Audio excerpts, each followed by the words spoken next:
에모토 마사루는 물실험을 통해서 고맙습니다, 감사합니다라고 말하고 또 그런 글을 쓴 쪽지를 보여주면 물이 춤을 추고 빛이 난다고 했습니다. 하나님은 우리의 감사를 원하시고 기뻐하십니다. 감사는 내 영혼과 주변을 기쁘게 만들어줍니다. 그리고 하나님을 기쁘시게 해드립니다.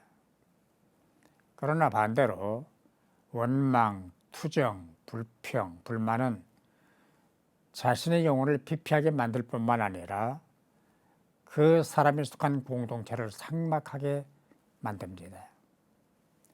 그리고 하나님이 기뻐하지 않습니다.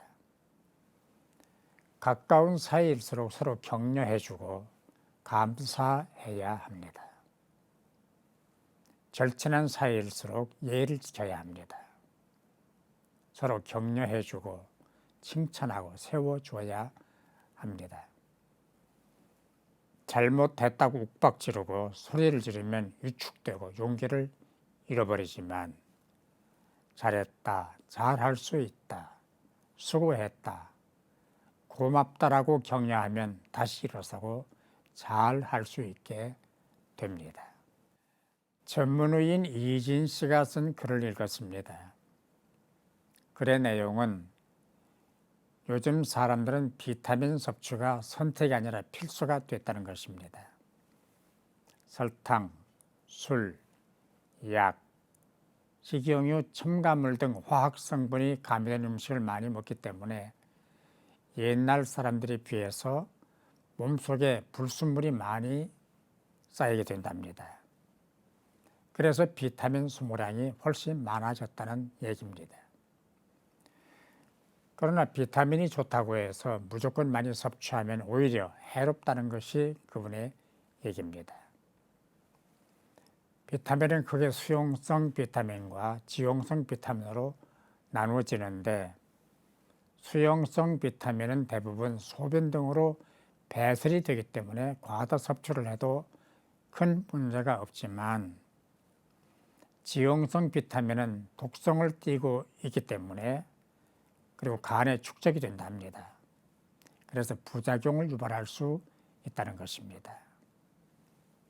비타민C 같은 것은 수용성이어서 과다 섭취를 해도 배설이 되어버리지만 비타민 A를 의사 처방도 없이 과다 섭취를 하면 피로, 두통, 만성구토, 설사, 자연유산, 식욕부진 등의 증상이 나타날 수 있다는 얘기였습니다.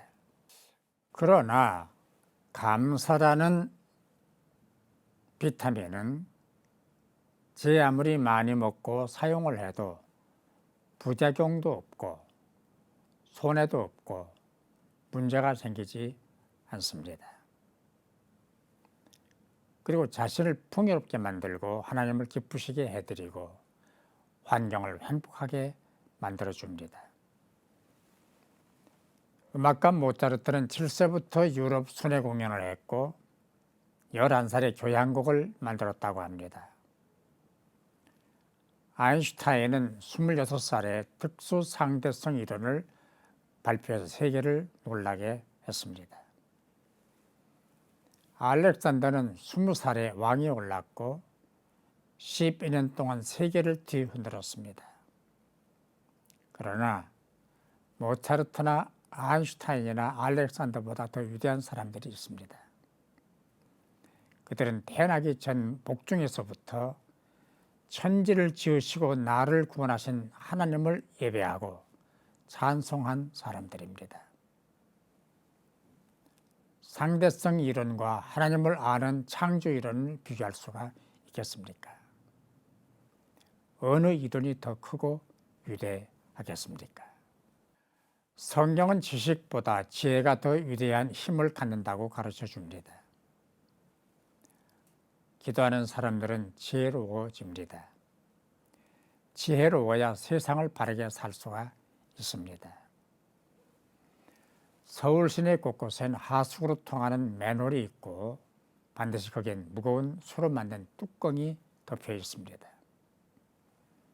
맨홀 뚜껑이 없으면 두 가지 문제가 일어납니다.